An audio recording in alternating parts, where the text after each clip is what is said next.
Should we get going, Gem? And I suppose more people can join in, catch up when we get started. Yeah, all good. Cool. Well, perfect.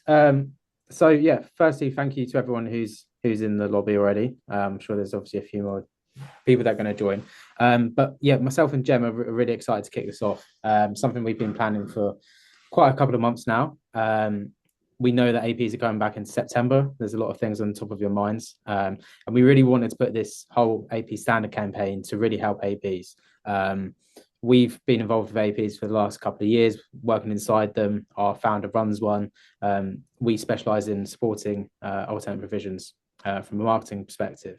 And there's a lot of reasons and a lot of things we're seeing in the space and a lot of conversations I have, and we feel like there's a lot to give and a lot of help we can provide. And what we really want to get to is APs understanding what the benchmarks are. A lot of APs are doing such amazing work, such amazing and create such amazing impact for young people. But does their online presence reflect it? A lot of the times, I'm not seeing it too much, and we really want to help showcase it. And it's an exciting opportunity for you to showcase the amazing work, the outcomes, all that type of good stuff. And I suppose that's the real idea of the actual campaign, as well as this main session is obviously focusing with referrals, but we've got websites coming up. We've got best in class sort of email outreach and how to grow into local regions and councils. How to position within send reform when that hits in the next couple of months, in the next couple of years. And then we've also got social media, all the different areas what an AP should be. We're really helping to shine a light on what the benchmark should be. But yeah, this is the first session. So thank you for all that joining. We'll kickstart off. So this is all around about how we managed to get help. And Jem obviously did a lot of the work and the brains behind it is how we managed to generate 260 referrals in 1 month for Story Group. And a lot of them will come down to 5 key principles, which we'll show through the slide. But yeah, I'll move over to the next slide. Jem, did you want to quickly introduce yourself? Yeah, sure. I started with Story Group over 2.5 years ago now. And I was their marketing manager for about a year. And then our founder decided he wanted to help more uh, organizations in the children's sector, whether that was APs, children's homes, support accommodation, foster care organizations. And we branched into Louise and what we are now. And my expertise have kind of grown from that. I like to think I know APs in terms of marketing kind of inside out now. And off the back of that, we've seen some really good results for our clients, and they've grown quite quickly as well, which is really nice to see. Um, Kind of what Kurt said, I'll talk throughout this session about how we created these referrals for the Story Group, but I think it's also good to be mindful about the fact that referrals aren't necessarily the end point. It's the young people behind them that you want to help and support and nurture. Um, the referral is that first step leading into the wider journey with the young person. So this is how we can help you work with more people, basically. Yeah, 100%. Thank you, Jem. And Jem will be running through a lot of the actual work. So the idea of again of this campaign and these types of webinars is really to show the work and not gatekeep anything. We really want to show you what the benchmark is, our actual work with clients, so you can go away with some light bulb moments, something that you can put in place, some ideas, or if you want help, obviously you can reach out to us and we can have a conversation. But yeah, I suppose a little bit what Jem said about us growing. We've recently grown to working now across 15 alternate revisions in the UK, which is amazing. We've been around for the last about year and a half, nearly 2 years now, and I think we was initially split in two. Now we've gone to 15. The main areas that we really help with APs is around the positioning and messaging, the website and referral journeys, how to grow into new councils, new regions, how to connect with local authorities with email outreach, direct mail. How can we really showcase what your culture is on your AP in terms of the content and the social media? A lot of that has a lot of impact in terms of your recruiting and getting the right hires in and showcasing why you're potentially a different provision compared to another one.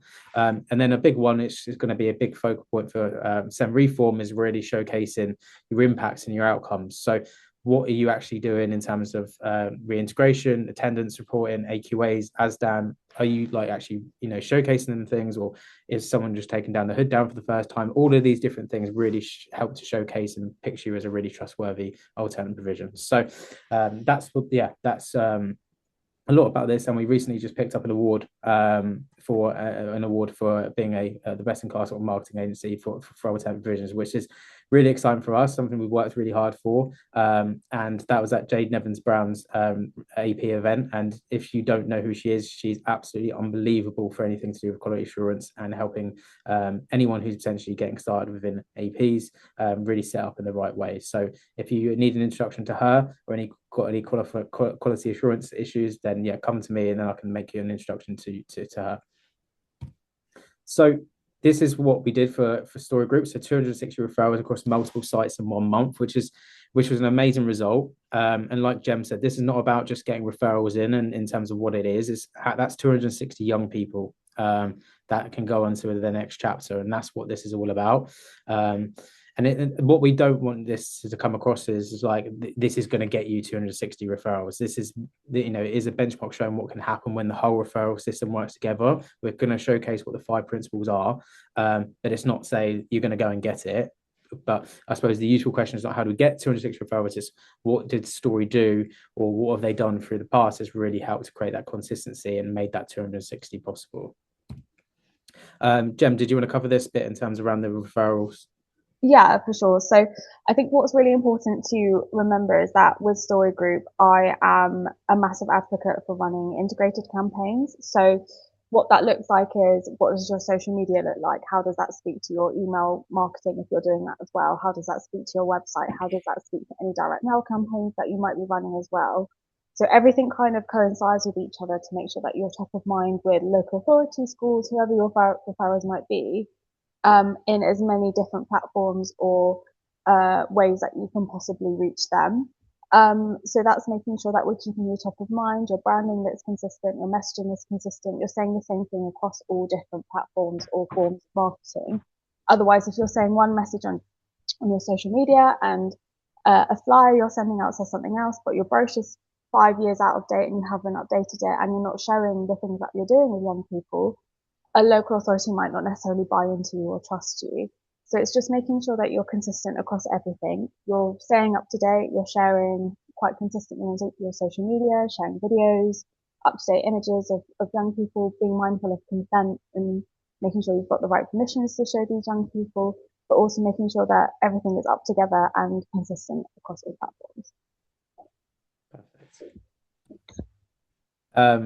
And yeah, 260 referrals is not one clever campaign. I suppose that's what Gemma sort of alluded to there. So it wasn't just one specific email, it wasn't one specific post. It wasn't like an overall just one specific campaign that we really did. It was, a long process of real consistency over a long period of time, and credibility and trust, and growing into new regions across multiple different sites, across 6 different sites in the UK. But what a lot of the comes down to is real clear positioning, exactly who they are. If there's primary, are they primary? What age groups? Secondary, the same thing. Post 16, or is it to get them into adulthood? Every provision has had their own specific, almost internal brand.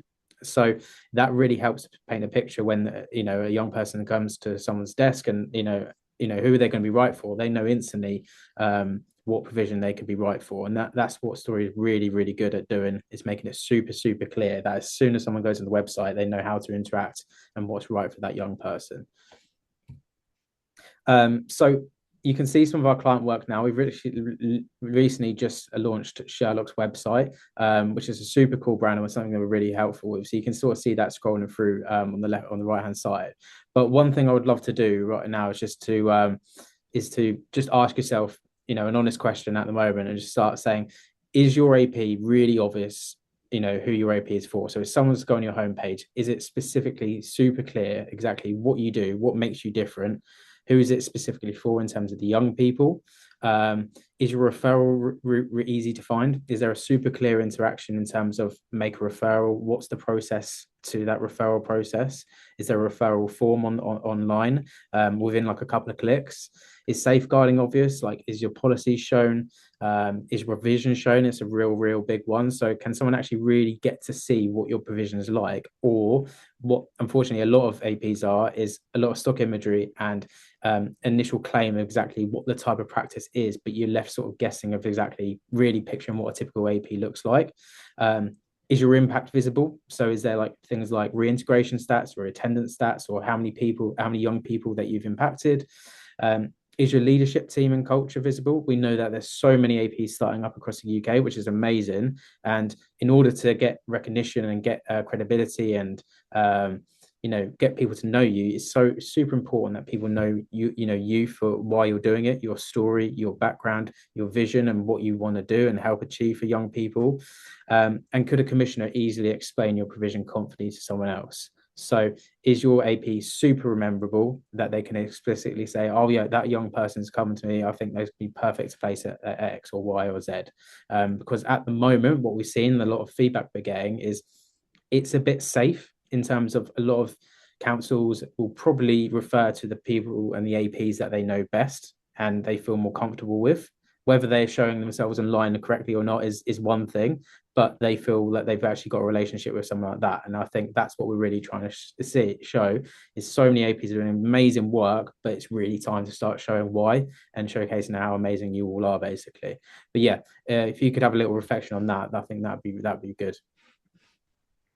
The 5 moves behind referral momentum. So these are the sort of the 5 things that we've really broken down into the different phases of what I suppose generate that 260 referral. So making your services and positioning clear, remove friction from the referral journey, so making it super simple to someone to refer, understand what you're about, see the provision, and basically act online within like a few clicks. Stay visible through proactive email outreach. So staying top of mind with schools, local authority, councils. This is not a batch and blast saying, please refer, please refer. This is actually showcasing what you're about, your standards, the impacts that you're making, potential visit days to the provision, or if you're launching a new one, loads of different things. It's keeping top of mind, but giving them value, giving them reasons to remember you, and showcasing that your actual standards. Show the reality of your provision through social media. That's a real big one in terms of really showcasing the personality. What makes you different? Why would someone want to work for you compared to someone else? And I think it really helps to paint a picture as well for parents and the young people as well. So really get to see a bit of a flavour of the way that their potential kids or children can actually be spending their days with you guys. And it helps to really go prove against the stigma of alternate revisions just playing Uno and doing all sorts of things. We know that there's so much more going into that. But it's a really good opportunity to really showcase who you are about and your personality. Prove your impact consistently as well. So showcasing all the different amazing things, but really telling the story. Not enough about it is really being shown and told, and it's super exciting. And that's why I'm sure everyone on this call is doing it. Is for young people. It's a great opportunity to showcase all the amazing work you're doing and all the amazing achievements that your young people are making as well. And so, yeah, these are not 5 separate campaigns. They're 5 parts of one referral system. So we're going to start showing the work and sort of the actual the breakdowns of it. So the phase 1 is really making your provision easy to understand. So who do you serve? Primary, secondary, post 16, or a clearly defined combination? What needs do you support? So is there a specific fit? Is there a specific is it like ADHD, autism, or SEMH, whatever it may be? Who is specific for that exact provision or site or AP, whatever that may be? What makes you different in that sense? What do you provide? So the different types of practice that you might do, or what you go through, or what sort of aspect that you're trying to focus on. Is it vocational pathways? Is it getting them to adulthood, or whatever it may be?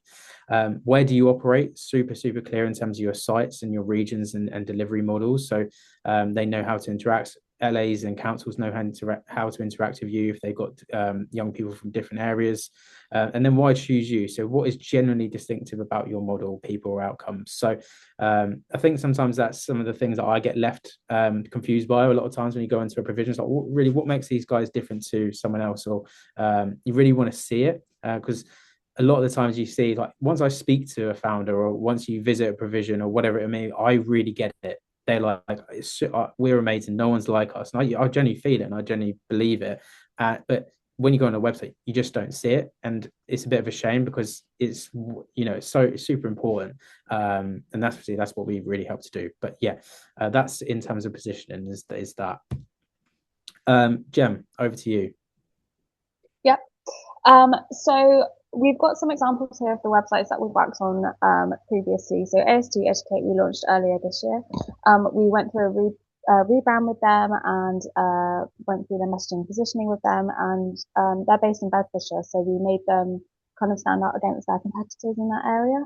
And then Story Group is based in Berkshire. They've got a couple of provisions throughout Bracknell, provision in Milton Keynes, and one opening in Waterstones as well. So it's making sure that you can really make those different provisions stand out in their own way. These two provisions offerings are very different, but at the end of the day, that you're trying to get referrers to refer into you for the same kind of thing. So it's making sure you really showcase what your unique selling points are. And I know that's really hard sometimes, but there will be something that makes you very different from where you are in your area to the AP that's 10 minutes up the road from you. There'll be something that makes you stand out, and how we can be playful and fun with your identity as well. But also really showcasing how you support young people differently and what journey you take them on through your provision. So for example, AS2 offers a graduation day and a scholarship scheme. So young people, once they've come to their end of their time at AS2, if they're moving into college or further education, they can apply for a scholarship, which will give them X amount of money per term to make sure that they're supported. So it's also making sure that you showcase things like that, showing how you deliver your sessions or your unique selling points within your provision, and giving people to trust you. So showing your provision online, making sure that you have a video tour or images of each provision individually, making sure that they can really see and understand you for what you are and what you can deliver, and just making sure all of those things are really, really clear. Kurt has said previously, like, you wouldn't book a hotel room without seeing what the hotel looks like. So why would someone trust your provision without seeing it, first and foremost? And I think that's really important to remember. We eat with our eyes first, and I know that's quite cliche, but you want to show someone that you are a trustworthy provider. You don't just want to read about it. There's an old stat that says that you only have 8 seconds to digest the information that you see. So make sure that local authorities, schools, even families, carers, whoever is looking at your website and potentially referring into you can clearly understand who you are within the first web page that they land on. 100%. I think what's really comes to the forefront for a lot of these is just like it gives them everything that they need within, like you said, within 8 to 10 seconds. Obviously they've all got their individual brands, and that's super important. But it's real. There's no stock imagery. It's real images of the actual provision, real people, the staff. You get a real feel for what they're about. And I think that really, really helps to set you apart and makes you a lot more memorable as well. So that's phase 1. Phase 2 is removing friction from the referral journey. So making it super, super easy for whoever it may be to place a referral for you, and then to understand how to interact, what's the process, all that type of stuff. So over to you, Jem, again. So we're really, really big advocates for making sure that you have a referral process on your website, whether that be a downloadable form that people have to fill out, a link that people have to fill out. For Story Group, for example, they've got an online form that you have to fill out, and it takes you through this it's quite a complex journey, but it's also so detailed in what you can provide information-wise about the young people that people are referring for. So you get a really clear picture about whether you can meet needs or not. But also making sure that this is clearly signposted. You don't want this referral form to be hidden in the midst of your website somewhere, because ultimately people are just going to get bored and go away because the process is too hard for them to apply for. And also making sure that you've got things like contact forms, get in touch, give us a phone call and things like that. So if people don't want to make a referral off the bat, there's another communication stream for them to get in touch with you to make sure that they can ask initial questions, or just say, can you tell me a bit more about your provision, or can I come see your provision? To make sure that they really trust you and understand who you're for, what needs you support, and what site or service is relevant to the young people that you work with, and building that trust with people to make sure that they really understand you and trust you and your staff to do right by the young people that they want to refer into you. Definitely. And I think the overall thing from all of these images and what we really try to convey in this is, a lot of the times, like I mentioned earlier, it's once you speak to the operations manager, once you speak to the founder, you speak to someone who works at the AP, that's when you really get a feel for what an AP is currently for a lot of APs. What we're trying to do and what these examples are showing is that you're giving everything they need to whoever the referral is before they need to actually even act with you. So you're giving them so much value, so much insight, and so much personality about who you are and the way you work before they engage with you. And I think in terms of positioning yourself as a flagship AP or a really credible AP and someone who's doing it for the right reasons and at a very high standard, this is the standard. Even like the referral bit at the bottom, yeah, it's a referral page, but it also breaks down the initial steps, breaks down initial discussion, referral information is shared, assessment and pathway planning, placement agreed and started. So this is already helping whoever's going to be placed a referral. There might be a Senko's first time of ever working and dealing with an AP, or it also might help paint the picture of a parent whose young person is going to join the AP and they don't actually know the process with an EHCP on board or whatever it may be. This is the level and this is the standard which we think APs are and which we know APs deserve. But yeah, this is the type of stuff that really sets APs doing really well to APs who are going to be struggling, I suppose, in terms of really providing what they have and making it super clear for referrals. Yeah, we also know that different local authorities might have different referral structures, different frameworks, that kind of thing. So ensuring that you can speak to each one individually as well. And if you look at the Sherlock example at the top of the right hand side, so Sherlock does children's homes and alternative provisions with their pathway. So we're also quite adept at making sure we can show different referral pathways very clearly. So if you were to click on those buttons, a pop-up will come up and then you've got two different branches that you can go off depending on which you want to refer to. So if you take that as one of your APs, for example, if you work with primary, secondary, and you do outreach or something similar, you could always create different referral pathways for each branch if you wanted to, if that's not too complex, or just create one core referral form for each of your provisions, and then have a local authority select which they want to refer for. Yeah, perfect. Phase 3, so email outreach. Yeah, I suppose this is more email outreach in terms of breaking into new schools, LAs, councils, if you've got new provisions or you're trying to grow your reputation or your credibility or spread what you're about or any sort of events. This is what we mean by email outreach, not in terms of like a let's just get referrals and like a sales spammy thing. It's just like how can we position you as who you are, showcase what you're about to the people that obviously matter. So what I've heard a lot of times, and I speak to numerous founders in the UK and in the space, every week, and a lot of the times is word of mouth is a real big asset in this, and it is by no means something that should be sneered at, but often or not, it sometimes is the only form of ways of getting referral. So that might be from a previous school or a previous relationship or a previous relationship with like a one specific council, but often new providers are coming left, right, and center.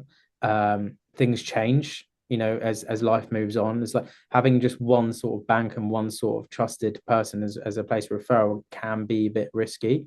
So this is really important for APs that are just not at one site. They want to grow. So you need to be thinking about how can I bridge new relationships, how can I speak to new schools, new LAs, get people to know who I am about or events or whatever it may be.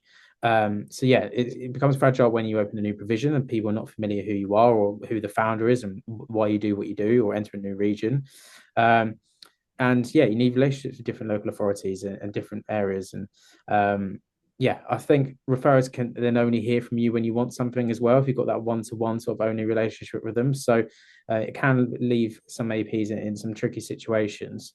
And the job of the email outreach is not to constantly ask for referrals, it's to become useful, credible, and really showcase why you should be remembered for the right young person when they appear. So again, like what we're doing with the referral process, really making it super, super easy for someone how to place a referral with you. You're basically doing the same thing here, but you're giving them the resources, you're giving them the evidence, you're giving them the reasons to keep you top of mind when there's a young person at their door. So you're providing them the value, the assets, and all the information they need so that they know how to act with you when they have a young person ready for them. Over to you, Jem. So kind of like Kurt said, this isn't a typical marketing campaign or sales campaign to bring referrals in. Sometimes when you subscribe for a brand that you're quite loyal to, they'll spam you constantly with emails about buy my product, sign up, blah, blah, blah, blah, blah. Here's a special offer. That's not what we're doing here. So you can see an example on the right-hand side of an email that we sent out via story group.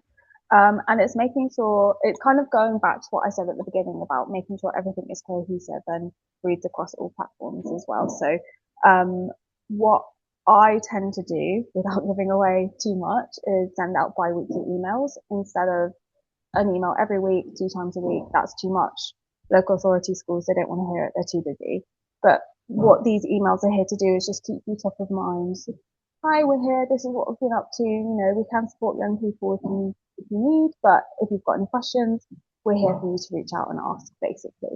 Provide a little snippet of information about your services. Here are my contact details, and leave it at that. A nice soft touch email about who you are and what you do, who you can support. There's no point in sending an email unless you really need to in this space. We also do newsletters, which we'll come on to a bit later, but they can tie into the email campaigns as well. So giving a little update on what you've been up to within the provision over the month, that's a really nice soft touch. And also sending emails out about any training events, open days, that kind of thing. So just making sure you utilize emails in the right possible way. You might not get a referral off the back of an email straight away either. It might sit there, it might be bounced around within a team, and then eventually someone might come back and go, hi, we saw your email from Easter, for example. Can we just have a bit more information, book a tour, blah, blah, blah. So it's just a really nice soft touch tool that you can use just to keep you there in someone's inbox and within their mind when they go, actually, we need to post this young person in provision. We recently had an email from blah. Let's explore that opportunity a bit more. Definitely. Perfect. And I suppose this isn't something that you can, it's not necessarily something that you can just package up and just put into play straight away, but it helps to give you a bit of like a background or something to like work towards. So a bit of like a 90-day visibility rhythm. So, weeks 1 introduce, if you haven't done this before, it might be, to showcase who you support, where you work and what makes provision relevant. So, making your positioning clear of exactly what your AP is. Weeks 3 and 4 showcasing what you're about, a provision tour or a new site or a member of staff joining or a day in the provision or the day in the life of a founder or whatever it may be. Weeks 5, proof, so share an outcome, which is going to be huge for like obviously local authorities, commissioners, that type of target audience. Young person milestone or lessons from the work that you've delivered. Weeks 9 and 12, so it could be offer a visit, open day, conversation, or a clear referral route. So you can plug and play this and give it a go. But really, I think we really want to get to help positioning for SEN reform. The APs that are doing all of these things are going to be really seen to be credible. Partners with, schools, whoever it may be. And a lot of them are already doing it now. And we're helping, 15 APs doing this currently. But what we're hearing and what the risk is and what a lot of APs are worried about is scrambling around to explain themselves afterwards when a lot of a good bank of APs are going to be already doing it and being quite proactive now. So I definitely feel like this, in terms of email outreach is definitely a big focus. But it's more just about doing the base marks and what the benchmark is of like really separating you from everyone else. And I suppose, is being proactive about giving everything you can to make you look as credible as possible. So phase 4, social media. This has a huge impact in terms of how you come across to parents, young people, potential new employees, whoever it may be. So what should somebody learn from your social media? So your content should answer 6 questions. So what does a normal day look like? And obviously at the moment, a lot of websites, you don't see what a typical day looks like of your AP. And obviously if that's not happening, then it 100% should be happening on your social media. So you can really picture how you work, what makes you different, the standards, the personality, the laughing, the joking, the kids enjoying themselves, whatever it may be, really showcasing what you're doing. Who are the people supporting young people? So the staff, You would have seen in the previous slides, like showcasing staff. So we have Kelly, who's the primary manager for Story. You get to feel who the staff are, their personalities as well. So, new people that potentially could be interested in becoming a mentor, or whoever it may be, you can think, oh, these are the type of people that I'd want to work for. I can imagine myself working here. What standards does the team hold? And I think you can easily see that just by video or just by some images. You don't need to explain exactly specifically the standards, but you can feel it. What does care and look fit? What does the care look and feel like? I suppose that's a similar situation as what I mentioned.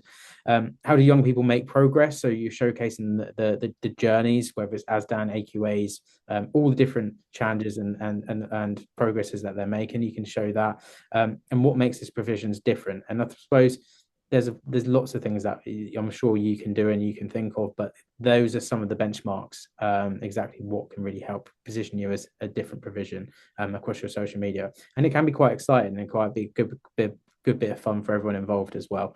And one thing I would say is like videos is definitely something that you would want to lead with, which I know it can be a bit more time consuming, but you really get a feel for it. Yeah, I think that's that in terms of what they should be learning from your social media. Over to you, Jem, again. So we have a few pillars here that we're going to talk about, but on the right hand side, you'll just see a little video of Story Group and what they've been up to over the past couple of months. So we're really big advocates for sharing people and culture. It's quite apt that Nat and Charlotte, the ops managers, are on the screen right now. But we're actually going through the process at the moment of filming key members of the SLT for Story Group. They've also got a new site opening in the new school year. So we're just making sure we're showcasing who the key contacts are, who the leadership team are, if there's any new staff members coming on board, so that local authority schools, parents, even young people can clearly recognise the teams that they're interacting with. I think that's really important. Also showcasing the everyday provision, what's going on in the provision daily. And this will also help showcase like your different unique selling points. We work with an AP that is more like farm based and like they work through like therapeutic practices, working with nature, forest, all that kind of thing. So they've got a very unique offering, and it's making sure that you clearly showcase that through your social media. It's very visual and quite fun to look at as well. So how can you showcase what's going on in your provision day to day? Showcasing progress and outcomes as well. So we've just done a big piece around an impact report for each of our clients that we work with, which will be reflected on their social media platform soon. But what happened throughout the last academic school year, what achievements were achieved, whether that be AQAs or progress from a young person in terms of how they've grown, sharing case studies, testimonials, staff testimonials as well, to really show that you care and that you're listening to what people say and you're reflecting on it in a nice holistic way, but also showing your expertise and standards. So the Story Group and our other clients will write articles and blog posts to show that you're really thought leaders in this space and you know what you're talking about. You're ahead of the curve, so to speak. You can recognize what's going on in this industry and make sure you're on top of things. And I also think it's a bit off piece, but making sure that you showcase your clued up with things like your policies, you're reviewing them, you're making sure you're showing your safeguarding standards so that people know that you're above board and practicing correctly. To really showcase that you are knowledgeable and you know exactly what you're doing and that you're not, forgive me for speaking out of turn here, but some pop-up AP that's come out of nowhere and you're just doing it for profit. Yeah, definitely. I think one of the big things with social media is obviously I spend, honestly, a lot of times reaching out to APs that I might not have spoken to, or trying to create relationships with new founders for APs, and obviously doing my job as the marketing agency. But the amount of times, and something I've been personally doing recently is often you go to the website, you don't really get a feel for it. Like I mentioned a couple of times now, you don't really get a feel for what they're really about. So then often I then drift to their Instagram or their Facebook or something. They'll be like, oh, okay, I'm starting to really get a feel for what they're about now. I can start seeing the culture, the young people. And often what I do is just like a way of getting in touch and providing some value to founders. Is like I'll go away and design like a whole new homepage for their website, but I bring all the realness from the AP, from the images of the social media into a homepage on the website, and I send it to them. And they were like, look, this is not to say like your website's bad or anything, but it's like, look what this looks like. Does this really reflect who you are a lot more than what you're currently do. And the feedback's been amazing in terms of what's happened so far. And sometimes it's an eye opener, and a lot of people don't realize it, but it's so much amazing stuff is in social media, and it's a great opportunity as well. And I think that's definitely important as well. But yeah, 100% on everything you mentioned there as well, Jem.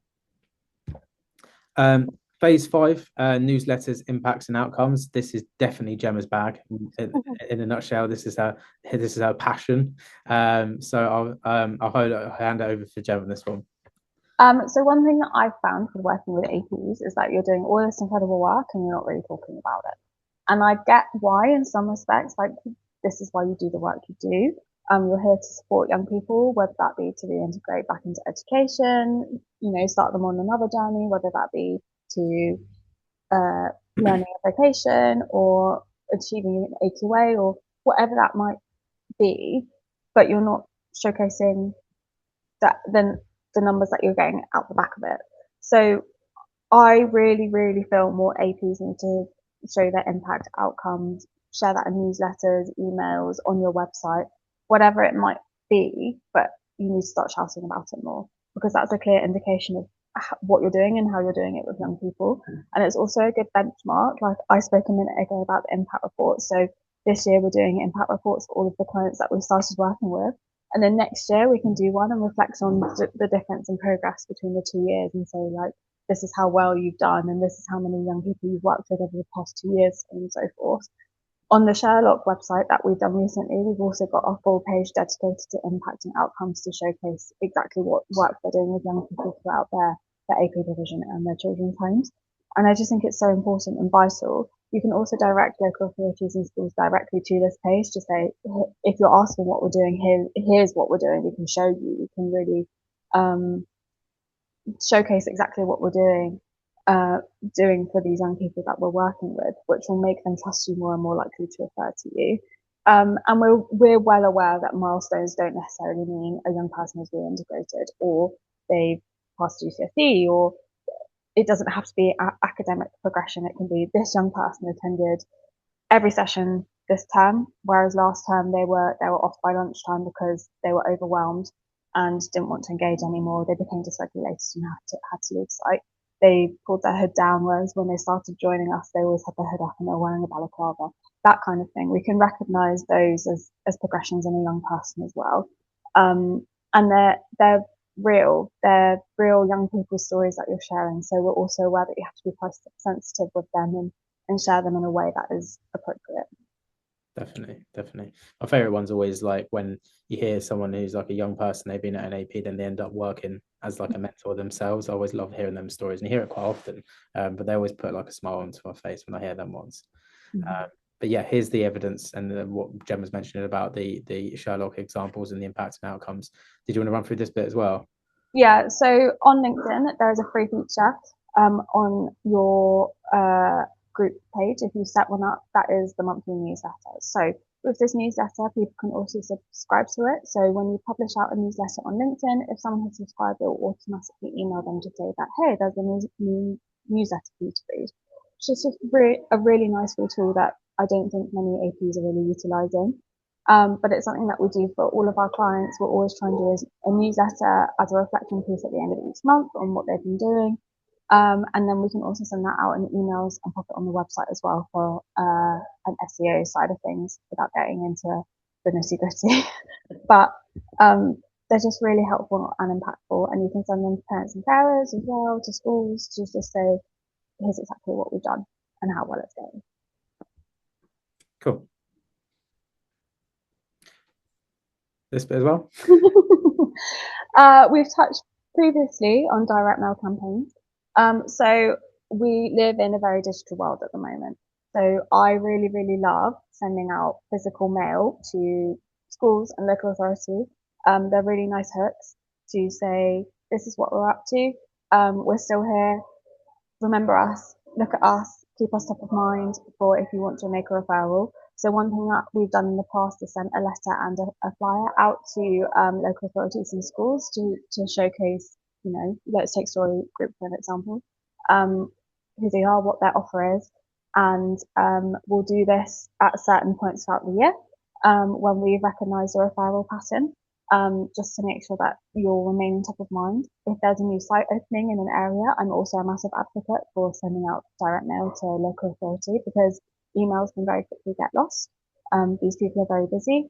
Having a physical letter is just a really nice touch point. I know I like getting handwritten letters, so if you send a handwritten letter to a member of local authority, they're more likely to open it and engage with it. We're also doing some also quite cool campaigns that I'll be sharing on our LinkedIn soon, that we've been working on, showcasing some of the work for young people who've been up throughout the school year, and it's just a different tactile thing that people can get engaged with. On your social media and website as well, it's also super important to display any open days, local events, training days, anything that you've got going on, so that people can show that you're in and amongst the community, you're doing things for people, you're giving back, that kind of thing. Yeah, super useful. And I think the thing I take away from this is like how, obviously professional, but having a real clear brand as well while doing it as well. It just helps to really keep you top of mind, and showcase the standards as well. But yeah, cool. And then I suppose that's sort of like the 5 key principles, but the onus is then bringing it all together. So the 5 moves are stronger together. So a clear position, I can't speak. Clear positioning removes uncertainty. A simple referral journey removes friction. Email outreach really helps to build that familiarity. Social media really helps to make the provision visible, and your team. And impact reporting gives people the evidence. So the result is less doubt at every stage of the referral decision, basically. So it's like I said earlier, giving them everything they need, or your target audience need, before they need to even need to actually act with you, and it just makes their lives so much more easier while massively boosting your credibility and your standards as an alternate provision as well. I think one thing to say actually is if you're not really doing anything at the moment, to go to doing all 5 of these things can be quite overwhelming and it's a lot of work. We can do it because we do it day in, day out. I've got an apprentice that supports me and she supports her as well. So we're able to do these 5 things for all of our clients. We plan it throughout the months, the year. We create strategic plans so we know exactly what we're doing when. However, even if you start doing one or two of these things more consistently, you will probably see an uptake because you're being more consistent. You're showing referrers exactly who you are and what you can do. But I would say that if you do all 5 at once, you will obviously spread more visibility because you're being more vocal across different platforms. But take it back a notch, pick 1 or 2 that you feel that you can work on, and stay consistent with them. That would be my piece of advice. Yeah, very good advice. I mean, to open clarity and real clarity here is obviously we know that we work with 15 APs, and a lot of the time the reasons why is because the leaders of an AP don't have sort of marketing experience. They have come from care, they've come from a teacher, they've spending all their time doing the delivery and working the impact and working with all these young people. They just don't have the time to do this, and this is what is a massive challenge for alternate provisions. And I suppose that's why we do what we do. We know the space and we help APs. So we basically act as an outsourced marketing team. But like you would say yesterday, Jem, we had a call with someone who's getting on board with us. Like by about a few months in, Gem's pretty much feels as part of the AP, of their AP as well, as just their extended marketing person who manages their projects and managed to bring this all to life, basically. But yeah, 100%, we know the pressures of time and the challenges that founders and leaders and the people in this call will be facing with this, and the experience of doing it as well. It's super hard and it can be quite hard to navigate. So yeah, as Jem said, these are not 5 things you can just snap your fingers and do, but we really help to put a clear plan in place, or just do one thing or a couple of things at a time. It really will help to move the needle a little bit. Yeah, sorry, Kat, one more thing. Story Group have recently swapped their referral form for a new one. So I'm not sure if anyone's seen it, but a new platform called Happio has been put out into the world of AP. So Happio is a CRM that's been built by AP leaders within the space. They live, breathe, know everything about AP. And it also contains a single central place for all staff to be tracked and located as well, to make sure you've got everything you need for them. But basically what happens is someone will make a referral through the referral form linked to Happio, and then the referral form will automatically be populated in the Happier CRM, and you can track that process to say we can meet needs. This is the next step, next step, next step, next step, and it just makes that referral process a lot simpler for you and your team. And then you can then onboard the young person off the back of that referral form to the CRM if needed. So something like that is just also super helpful to keep in mind that there are tools and systems out there to help you in this process and streamline what you do as well. Yeah. I haven't seen an AP CRM that looks like this. It literally is an operations manager's and a founder's dream in terms of collating all their staff together to unify them all together, having a single place to do all their work, all their reports, everything into one place. But yeah, that's Happier. But if you're interested, reach out. We can make an introduction to them guys. So yeah, what to do over the next 30 days, which I suppose me and Jem just touched on. So week one, what we'd probably advise is clarity. So ask someone outside the organization to explain who you serve, what you offer, and why you're different, or feel free to use us and we can do it. Week two, referral journey. So attempt a referral from the homepage. So just give it a little go in terms of actually act as the user, count potential clicks, and record every unanswered question. You might go through the process, like in terms of what we asked at the beginning of the call. So can you see the provision? Can you see the process? All that type of stuff. Week three, evidence. So start to build up a bank of outcomes, human milestones, or some amazing stories that you've had. Provision footage and team stories or whatever it may be. Start to like think about what that is and something that you can share that's going to raise the eyebrows of someone who's going to be interested. And then week four, visibility. So start really turning that evidence into one useful email, one strong social story, or a newsletter style campaign, or one clear update for referrers, and start putting this into practice. Because if it's not pressing now, which it is, it's going to be even more pressing when SEN reform hits and mainstream are going to be massively pushing to keep everything in house. And you need to really set yourself apart of why you're different and why that the young people are going to go to you as well. So that's 100% what we would advise initially, just to start putting into focus. And I suppose the overall onus is nobody refers what they do not understand. So everything we hope to showcase today is providing everything and all the value and all the insight that someone needs to refer, or why they should refer, and what you're about before they place a referral. So if you are interested in terms of exploring this, or having a bit of an honest reflection, or want to get involved and have a conversation with us, more than happy to book an outside in AP growth review, basically. So essentially it'll be myself and Jem. We'll have a look at your overall website, your socials, everything, and just give you a bit of a benchmark in terms of some honest feedback of what some of the good things that you're doing, but what are some of the other things that you could actually focus on, or something we could help to put in place. So what we would look to identify is where is confidence slowing down, what is unclear or being missed, where the referral journey creates friction, and the three sort of priorities to fix first. And we're taking our hats out of it. This is going to be from the lens of what a referrer, a local authority, or what a commission will be looking for, in terms of what they'll be looking for on your website. So that's it in terms of this session, in terms of the referral session. The next session will be on the Tuesday 29th of September, and it's all around, are you making these 5 AP website mistakes, which we won't go into too much detail now, but that's what we'll be focusing on next time.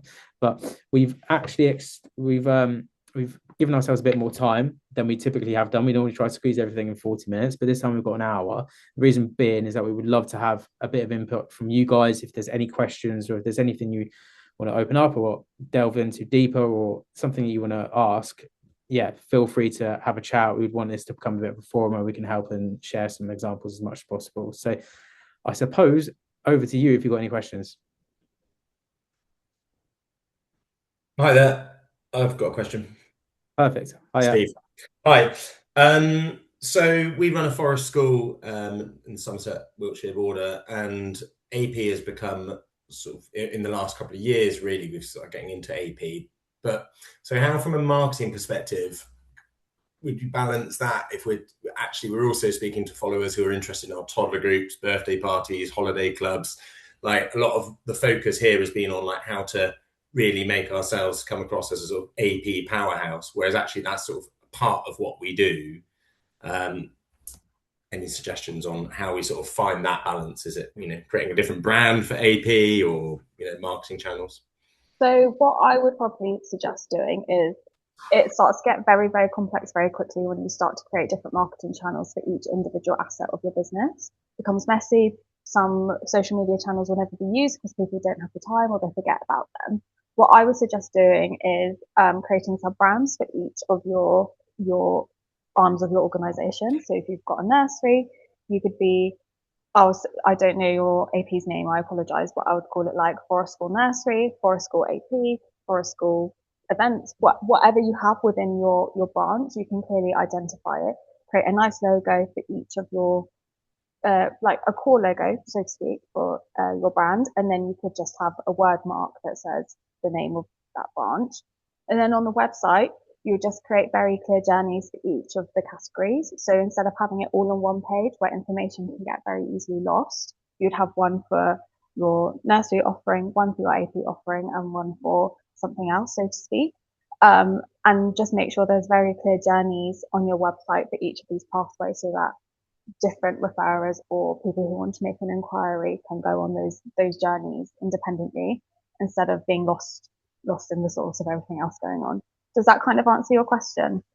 Yeah, it does. I mean, I think the navigation through the website is all very clear, like, on the banners and things and, Sure. tiles to very quickly, if you're looking for toddler groups, you should find those straight away. Likewise, alternative provision. I suppose it's more about like social media because that's the generic output, isn't it? Okay, like newsletters can be targeted, only AP people get AP newsletters, but social media is just something that everyone who's following us gets. A simple thing that I would recommend doing. So if I use Sherlock as an example, they've got their children's homes and their pathways. Their children's home has the colorway of red and their pathways has the colorway of blue. So very clearly on their social media, you can see any post about their pathways AP provision will be in blue and it will be a blue template. So you can clearly go, I recognize that, and you'll have the logo on it. And then their children's homes is red.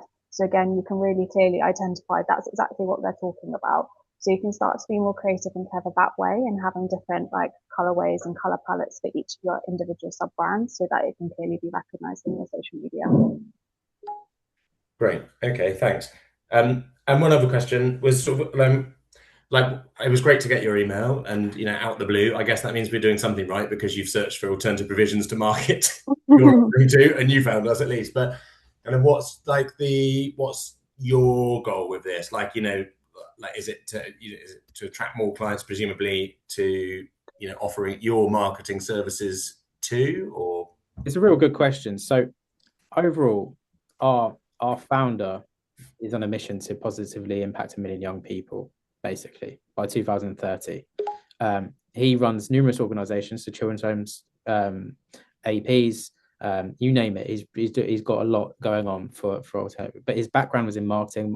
My background was in marketing, as well as working in AP, and Gemma's the same. So my role specifically is head of growth. And what I'm really focusing on doing is really helping to grow the clients that we work with. So what that means is like, yes, we want to help you get referrals, but the main thing is we want to help you grow more impact for young people. That's what my main thing is like, I want to help the marketing agencies grow 100%. But what that in turn is doing is helping our clients and other organizations that we support to help more young people and to grow. And, that's the challenge, and helping the right young people and making sure, that's the primary goal of what this organization is. And if you didn't know who we are, we only support organizations that help young people as well. So we won't work with anyone that doesn't work with and help young people in some type of capacity as well. So that's it. That's us in terms of who we are about and what our mission is. Yeah, these sessions are kind of there as like free events that people can join if they don't want to sign up to our wider marketing services. We'll host events like this so that you can still join, learn a bit more about what you can be doing with your marketing off your own back. And ultimately, if you want to have a wider conversation with us about how we can work together, you can, but that's not the goal of this necessarily. It's just to offer our thought leadership, I guess, on how you can work within this space. We've had another question about working with independent schools from Daniel. So I've actually been working with an independent school behind the scenes. They're hopefully opening in the new school year. So we have got knowledge and expertise around working with independent schools as well. I'm fully aware that parents can refer in as well as LAs in schools, and they're a different dynamic and will need to go on a different journey. I can't share too much, unfortunately, about this independent school that we are working with because they're currently going through the Ofsted process. However, if you ever want to learn more about how we could work together to support an independent school or just gather a bit more information, we can always have a chat. Yeah, we can definitely take that offline. Her hand up as well.